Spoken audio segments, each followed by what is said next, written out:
King Solomon's Mines by H. Rider Haggard.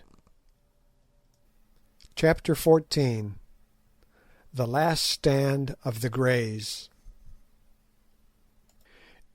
In a few more minutes the regiments destined to carry out the flanking movements had tramped off in silence, keeping carefully to the lee of the rising ground in order to conceal their advance from the keen eyes of Twala's scouts.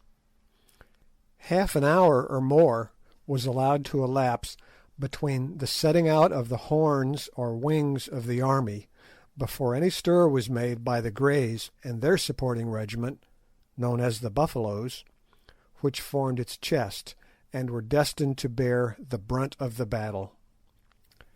Both of these regiments were almost perfectly fresh and of full strength, the Greys having been in reserve in the morning, and having lost but a small number of men in sweeping back that part of the attack which had proved successful in breaking the line of defence on the occasion when I charged with them and was stunned for my pains.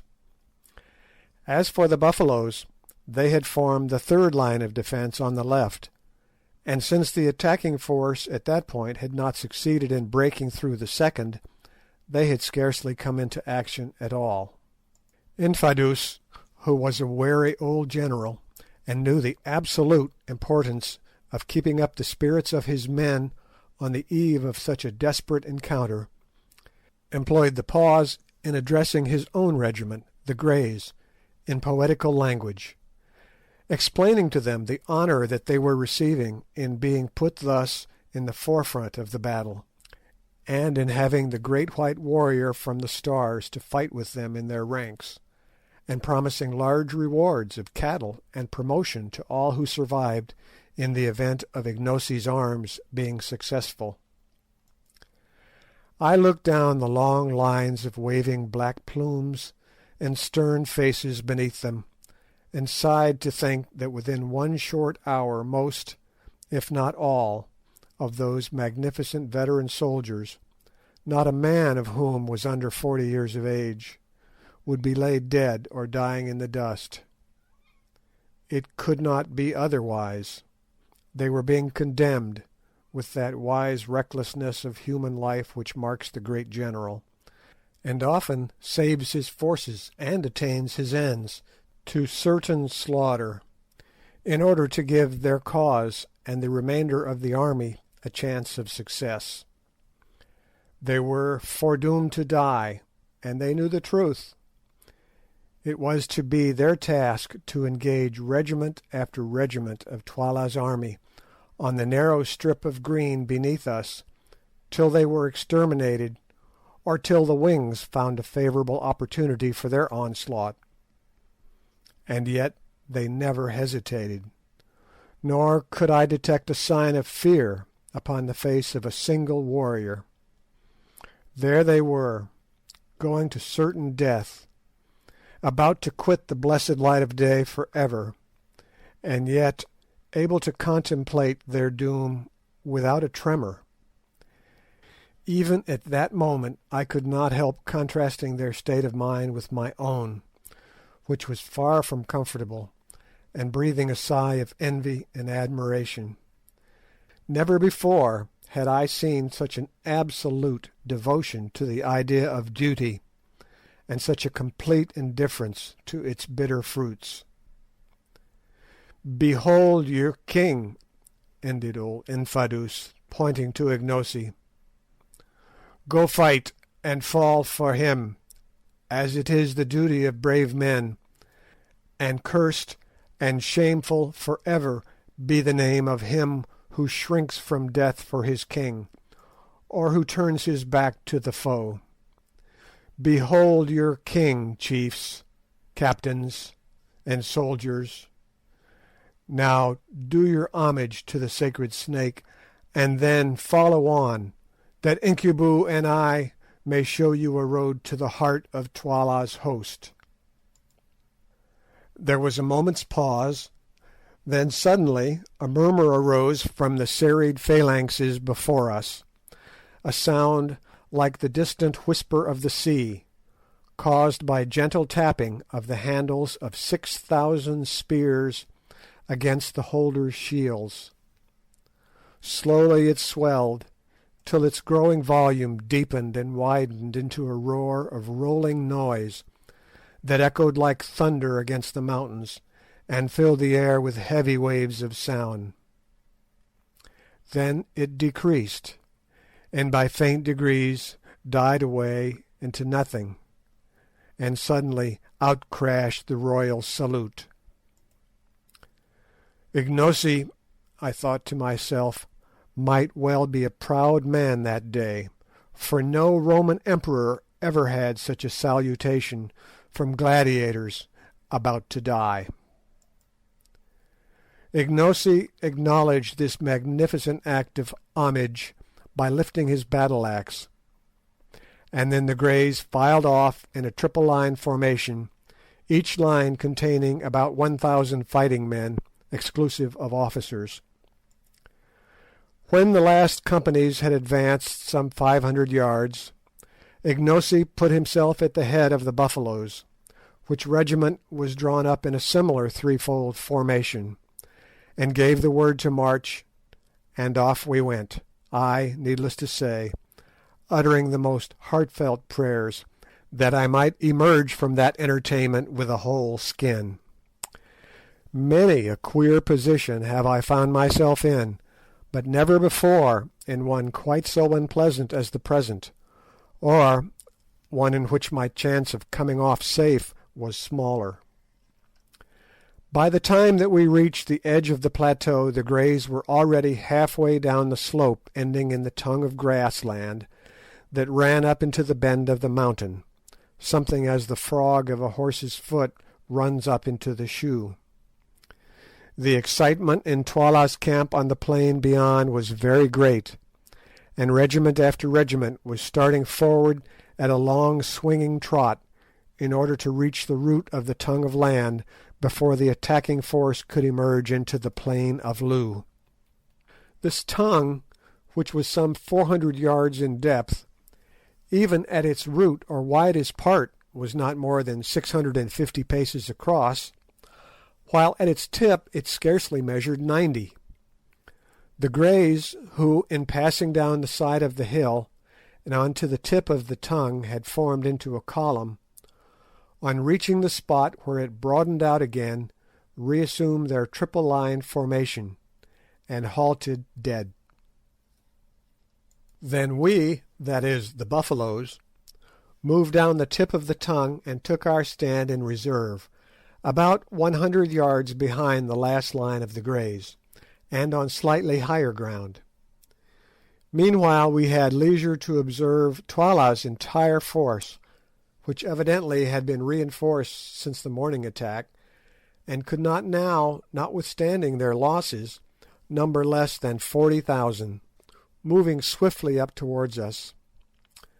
But as they drew near the root of the tongue they hesitated, having discovered that only one regiment could advance into the gorge at a time, and that there, some 70 yards from the mouth of it, unassailable except in front on account of the high walls of boulder-strewn ground on each side, stood the famous regiment of Greys, the pride and glory of the Kukuana army, ready to hold the way against their power as the three Romans once held the bridge against thousands. They hesitated, and finally stopped their advance. There was no eagerness to cross spears with these three grim ranks of warriors, who stood so firm and ready. Presently, however, a tall general, wearing the customary head-dress of nodding ostrich plumes, appeared, attended by a group of chiefs and orderlies, being, I thought, none other than Twala himself. He gave an order, and the first regiment, raising a shout, charged up towards the Greys, who remained perfectly still and silent till the attacking troops were within 40 yards, and a volley of twalas or throwing knives came rattling among their ranks. Then suddenly, with a bound and a roar, they sprang forward with uplifted spears, and the regiment met in deadly strife.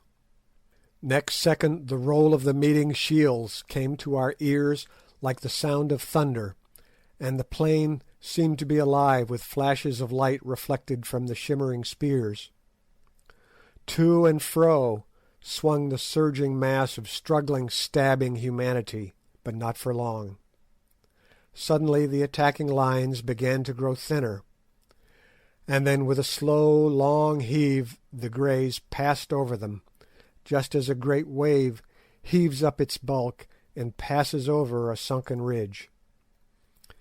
It was done. That regiment was completely destroyed. But the Greys had but 2 lines left now. A third of their number were dead. Closing up shoulder to shoulder, once more they halted in silence and awaited attack, and I was rejoiced to catch sight of Sir Henry's yellow beard as he moved to and fro arranging the ranks. So he was yet alive. Meanwhile, we moved on to the ground of the encounter, which was cumbered by about 4,000 prostrate human beings, dead, dying, and wounded, and literally stained red with blood. Ignosi issued an order, which was rapidly passed down to the ranks, to the effect that none of the enemy's wounded were to be killed, and so far as we could see this command was scrupulously carried out. It would have been a shocking sight if we had found time to think of such things.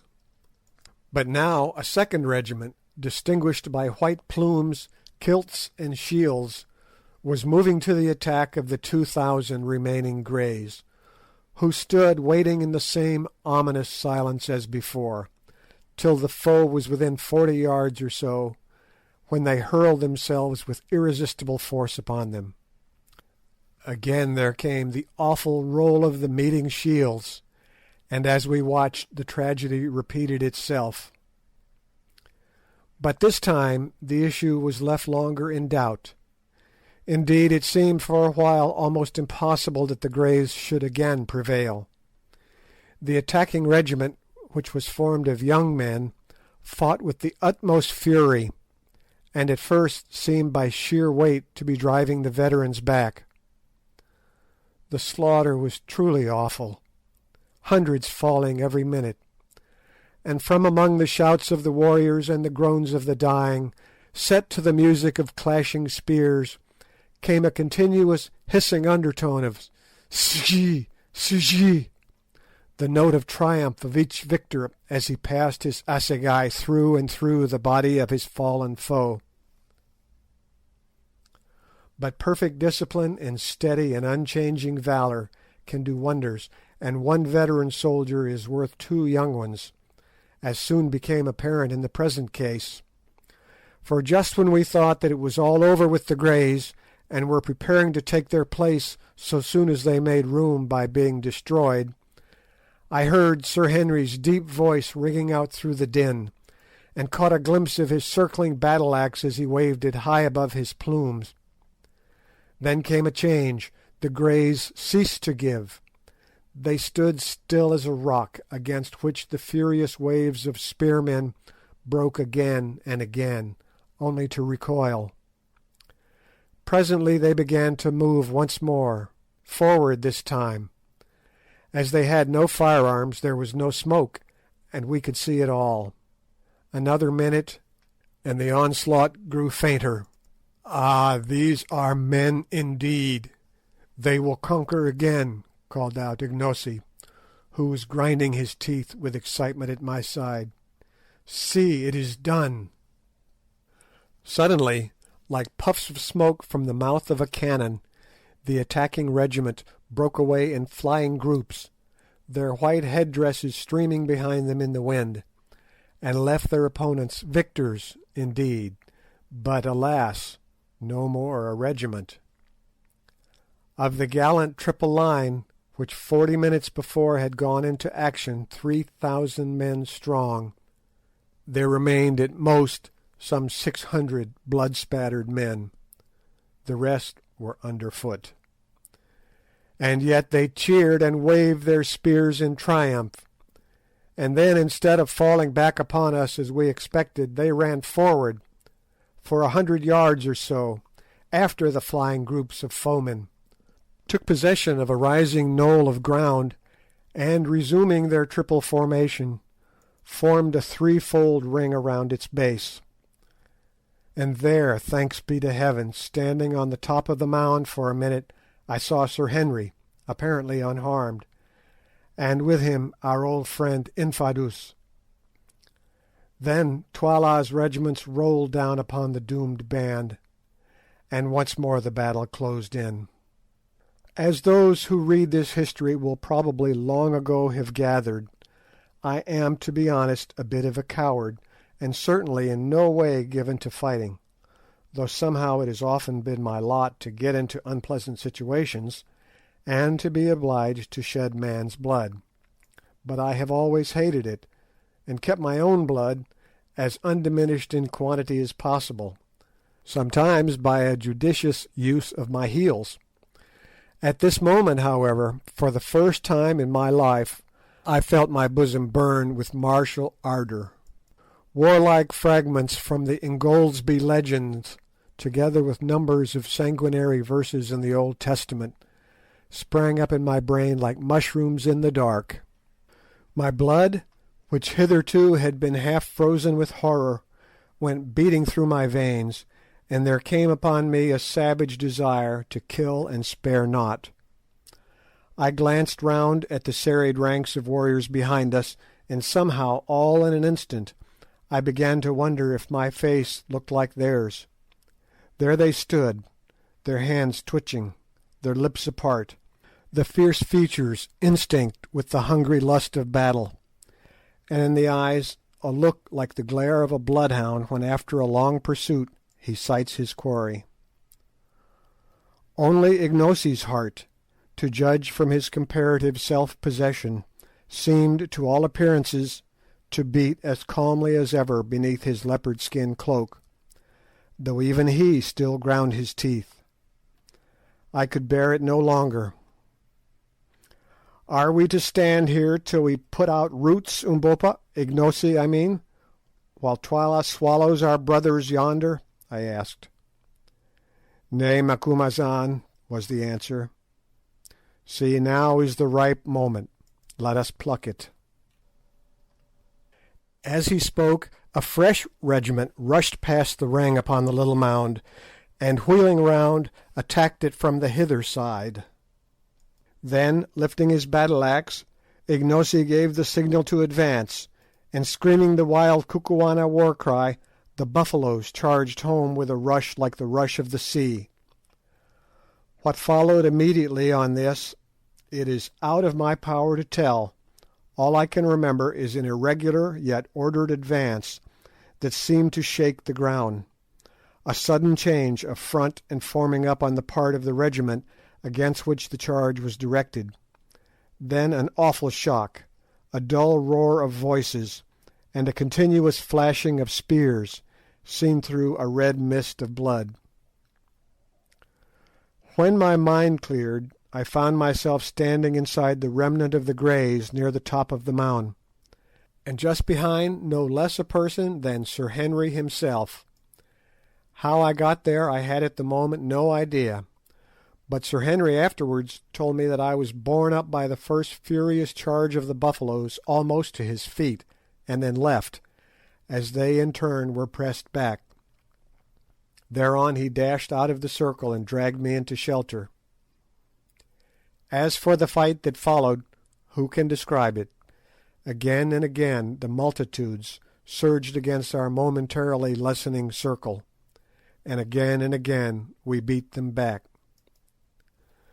The stubborn spearmen still made good the dark impenetrable wood, each stepping where his comrade stood the instant that he fell, as someone or other beautifully says.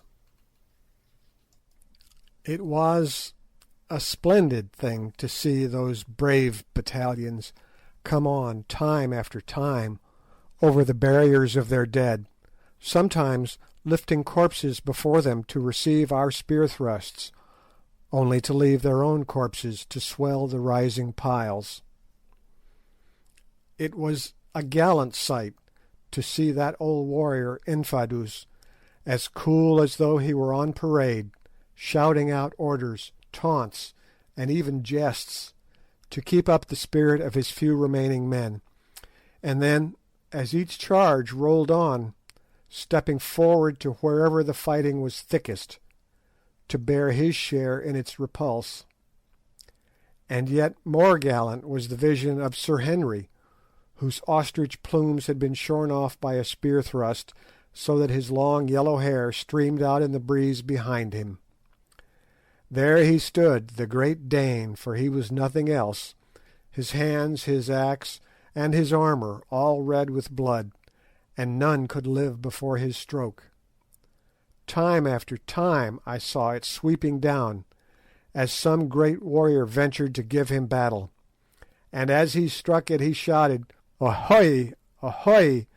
like his berserkir forefathers, and the blow went crashing through shield and spear, through head-dress, hair, and skull, till at last none would of their own will come near the great white Umtagati, the wizard who killed and failed not.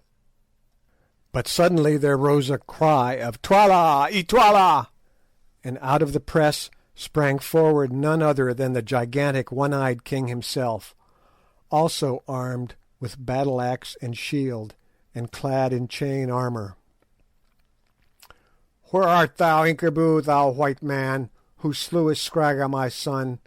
See if thou canst slay me," he shouted, and at the same time hurled a tolla straight at Sir Henry, who fortunately saw it coming, and caught it on his shield, which it transfixed, remaining wedged in the iron plate behind the hide.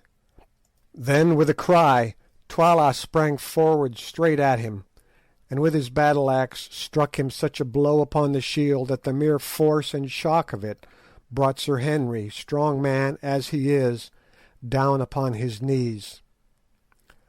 But at this time the matter went no further, for that instant there rose from the regiments pressing round us something like a shout of dismay, and on looking up I saw the cause. To the right and to the left the plain was alive with the plumes of charging warriors. The outflanking squadrons had come to our relief. The time could not have been better chosen. All Twala's army, as Ignosi predicted would be the case, had fixed their attention on the bloody struggle which was raging round the remnant of the Greys and that of the Buffaloes, who were now carrying on a battle of their own at a little distance, which two regiments had formed the chest of our army. It was not until our horns were about to close upon them that they had dreamed of their approach, for they believed these forces to be hidden in reserve upon the crest of the moon-shaped hill. And now, before they could even assume a proper formation for defence, the outflanking impis had leapt like greyhounds on their flanks. In 5 minutes the fate of the battle was decided. Taken on both flanks, and dismayed at the awful slaughter inflicted upon them by the Greys and Buffaloes, Twala's regiments broke into flight, and soon the whole plain between us and Loo was scattered with groups of running soldiers making good their retreat. As for the hosts that had so recently surrounded us and the Buffaloes, they melted away as though by magic, and presently we were left standing there like a rock from which the sea has retreated. But what a sight it was! Around us the dead and dying lay in heaped-up masses, and of the gallant Greys there remained but 95 men upon their feet. More than 3,400 had fallen in this one regiment, most of them never to rise again. "Men," said Infadoos calmly, as between the intervals of binding a wound on his arm he surveyed what remained to him of his corps, "ye have kept up the reputation of your regiment, and this day's fighting will be well spoken of by your children's children." Then he turned round and shook Sir Henry Curtis by the hand. "Thou art a great captain, Incubu," he said simply. "I have lived a long time among warriors, and have known many a brave one, yet have I never seen a man like unto thee."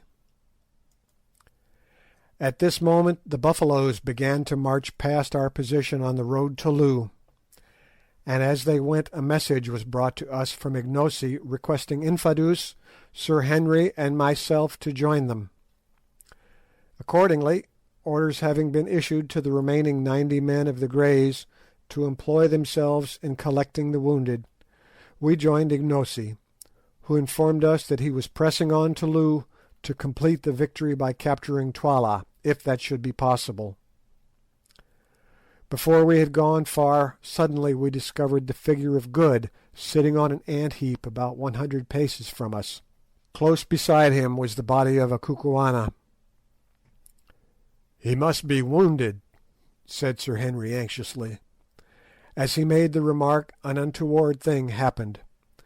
The dead body of the Kukuana soldier, or rather what had appeared to be his dead body, suddenly sprang up, knocked Good head over heels off the ant heap, and began to spear him. We rushed forward in terror, and as we drew near we saw the brawny warrior making dig after dig at the prostrate Good, who at each prod jerked all his limbs into the air. Seeing us coming, the Kukuana gave one final and most vicious dig, and with a shout of "Take that, wizard!" bolted away. Good did not move, and we concluded that our poor comrade was done for. Sadly we came towards him, and were astonished to find him pale and faint indeed, but with a serene smile upon his face, and his eyeglass still fixed in his eye. "Capital armour this," he murmured, on catching sight of our faces bending over him. "How sold that beggar must have been!" And then he fainted.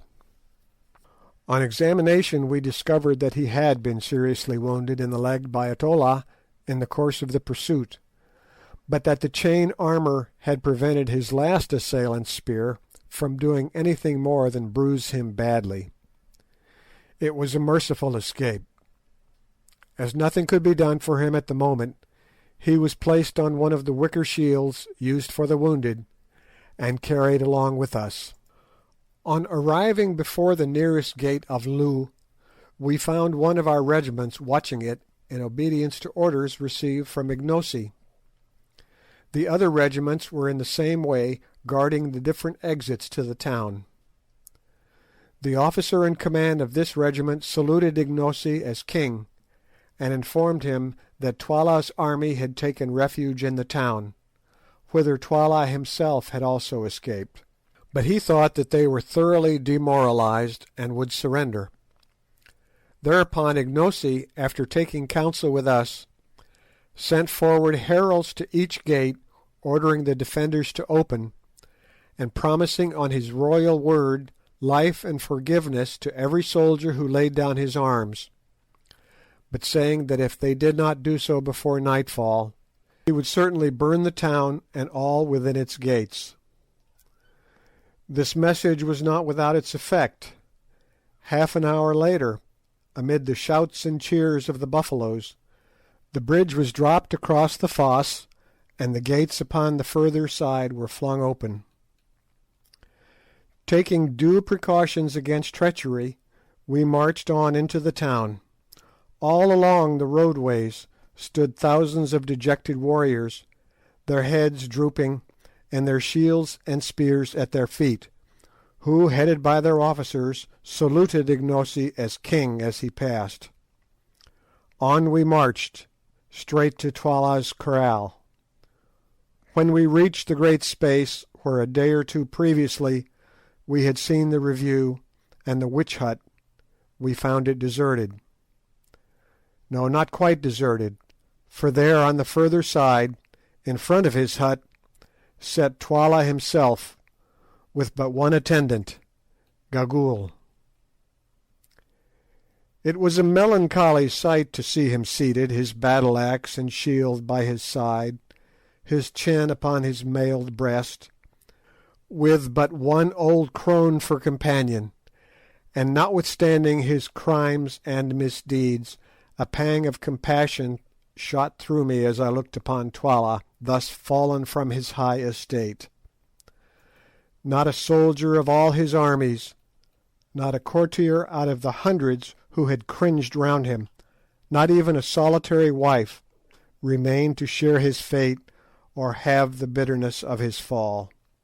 Poor savage, he was learning the lesson which fate teaches to most of us who live long enough, that the eyes of mankind are blind to the discredited, and that he who is defenceless and fallen finds few friends and little mercy. Nor indeed in this case did he deserve any. Filing through the kraal gate, we marched across the open space to where the ex-king sat. When within about 50 yards of him the regiment was halted, and accompanied by only a small guard, we advanced towards him, Gagool reviling us bitterly as we came. As we drew near, Twala, for the first time, lifted his plumed head, and fixed his one eye, which seemed to flash with suppressed fury almost as brightly as the great diamond round his forehead, upon his successful rival, Ignosi. "Hail, O king!" he said with bitter mockery, "thou who hast eaten of my bread, and now by the aid of the white man's magic hast seduced my regiments and defeated mine army. Hail! What fate hast thou in store for me, O king?" "The fate thou gavest to my father, whose throne thou hast sat on these many years," was the stern answer. "It is good. I will show thee how to die, that thou mayest remember it against thine own time. See, the sun sinks in blood," and he pointed with his battle-axe towards the setting orb. "It is well that my son should go down in its company. And now, O king, I am ready to die, but I crave the boon of the Kukuana royal house, to die fighting." Note: it is a law amongst the Kukuanas that no man of the direct royal blood can be put to death unless by his own consent, which is, however, never refused. He is allowed to choose a succession of antagonists to be approved by the king, with whom he fights, till one of them kills him. Allan Quatermain. "Thou canst refuse it, or even those cowards who fled today will hold thee shamed." "It is granted. Choose, with whom wilt thou fight? Myself, I cannot fight with thee, for the king fights not except in war." Twala's sombre eye ran up and down our ranks, and I felt, as for a moment it rested on myself, that the position had developed a new horror. What if he chose to begin by fighting me? What chance should I have against a desperate savage 6 feet 5 high and broad in proportion? I might as well commit suicide at once. Hastily I made up my mind to decline the combat, even if I were hooted out of Kukuana land as a consequence. It is, I think, better to be hooted than to be quartered with a battle-axe. Presently Twala spoke. "Incubu, what sayest thou? Shall we end what we began today, or shall I call thee coward, white even to the liver?" "Nay," interposed Ignosi hastily, "thou shalt not fight with Incubu." "Not if he is afraid," said Twala. Unfortunately, Sir Henry understood this remark, and the blood flamed up in his cheeks. "I will fight him," he said. "He shall see if I am afraid." "For heaven's sake," I entreated, "don't risk your life against that of a desperate man. Anybody who saw you today will know that you are brave enough." "I will fight him," was the sullen answer, No living man shall call me a coward. I am ready now," and he stepped forward and lifted his axe. I wrung my hands over this absurd piece of Quixotism, but if he was determined on this deed, of course I could not stop him. "Fight not, my white brother," said Ignosi, laying his hand affectionately on Sir Henry's arm. "Thou hast fought enough, and if aught befell thee at his hands it would cut my heart in twain." "I will fight, Ignosi," was Sir Henry's answer. "It is well, Incubu. Thou art a brave man. It will be a good fray. Behold, Twala, the elephant is ready for thee." The ex-king laughed savagely, and stepping forward faced Curtis.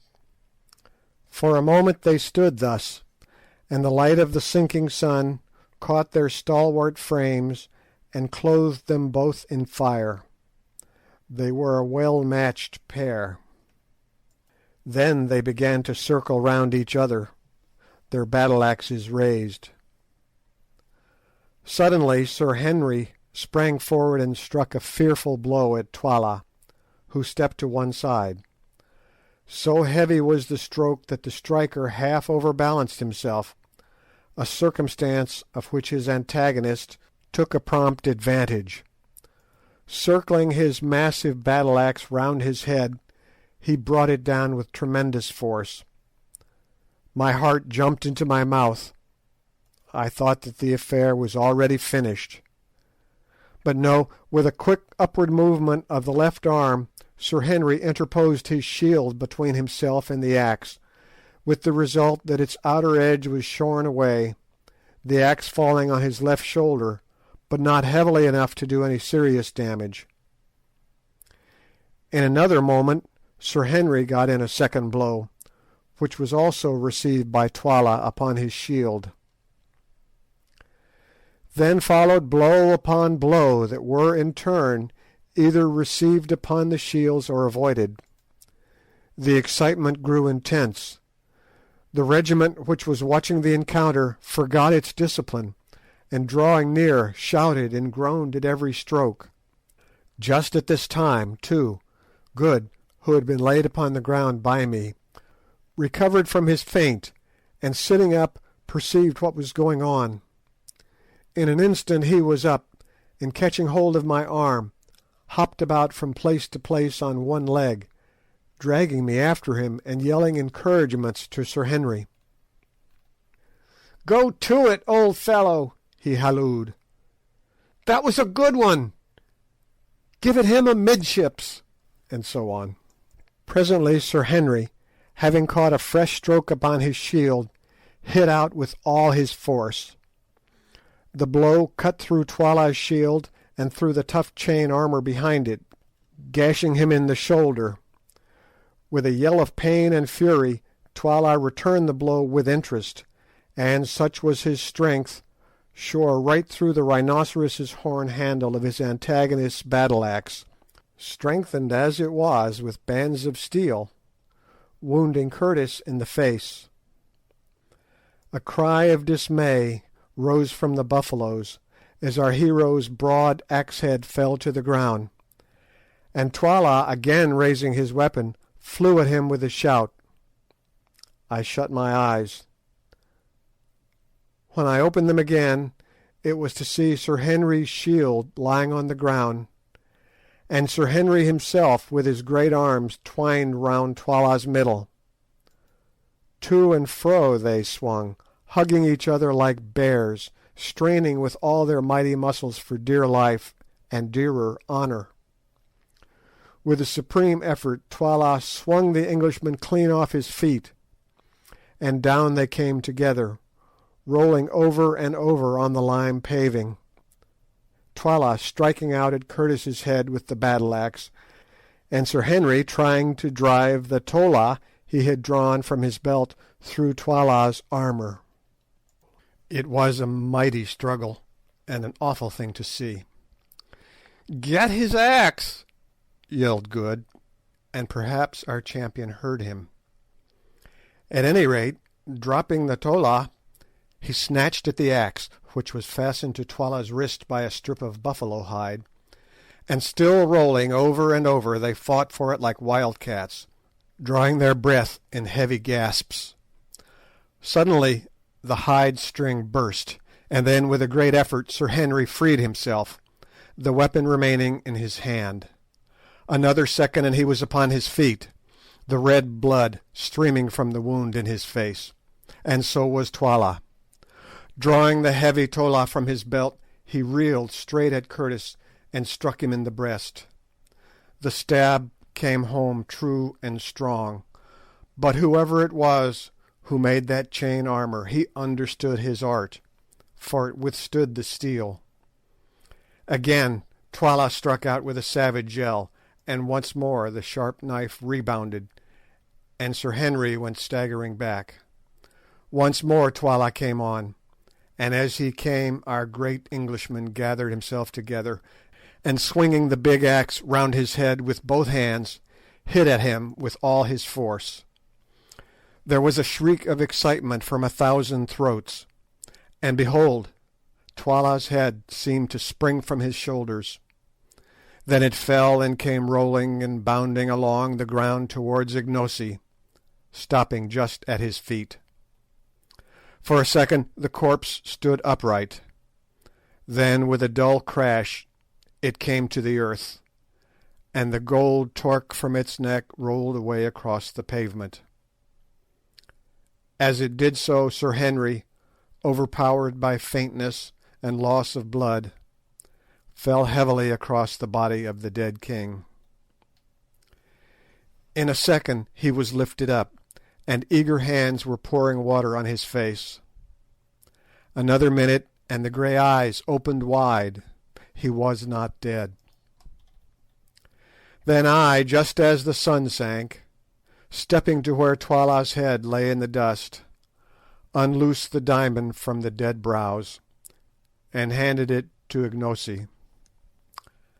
"Take it," I said, "lawful king of the Kukuanas, king by birth and victory." Ignosi bound the diadem upon his brows. Then advancing, he placed his foot upon the broad chest of his headless foe, and broke out into a chant, or rather a paean of triumph, so beautiful and yet so utterly savage, that I despair of being able to give an adequate version of his words. Once I heard a scholar with a fine voice read aloud from the Greek poet Homer, and I remember that the sound of the rolling lines seemed to make my blood stand still. Ignosi's chant, uttered as it was in a language as beautiful and sonorous as the old Greek, produced exactly the same effect on me, although I was exhausted with toil and many emotions. "Now," he began, "now our rebellion is swallowed up in victory, and our evil doing is justified by strength. In the morning the oppressors arose and stretched themselves. They bound on their harnesses and made them ready to war. They rose up and tossed their spears.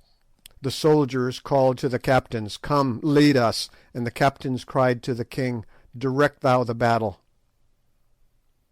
They laughed in their pride, 20,000 men, and yet a 20,000.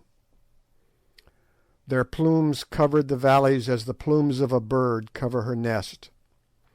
They shook their shields and shouted, yea, they shook their shields in the sunlight.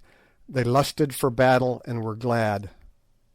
They came up against me. Their strong ones ran swiftly to slay me. They cried, 'Ha, ha! He is as one already dead.' Then I breathed on them, and my breath was as the breath of a wind, and lo, they were not. My lightnings pierced them. I licked up their strength with the lightning of my spears. I shook them to the ground with the thunder of my shoutings. They broke. They scattered. They were gone as the mists of the morning.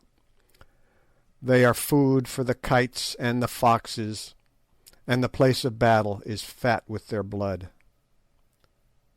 Where are the mighty ones who rose up in the morning? Where are the proud ones who tossed their spears and cried, "He is as a man already dead"? They bow their heads, but not in sleep.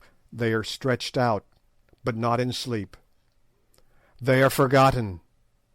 They have gone into the blackness. They dwell in the dead moons. Yea, others shall lead away their wives, and their children shall remember them no more. And I, the king, like an eagle, I have found my eyrie. Behold, far have I flown in the night season, yet have I returned to my young at the daybreak. Shelter ye under the shadow of my wings, O people, and I will comfort you, and ye shall not be dismayed.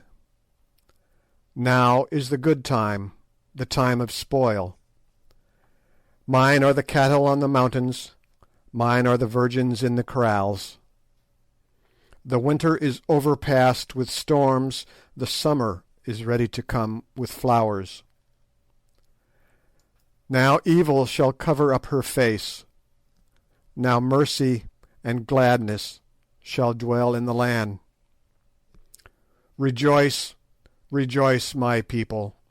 Let all the stars rejoice in that this tyranny is trodden down, in that I am the king. Ignosi ceased his song, and out of the gathering gloom came back the deep reply, "Thou art the king." Thus was my prophecy to the herald fulfilled, and within the 48 hours Twala's headless corpse was stiffening at Twala's gate. End of chapter 14.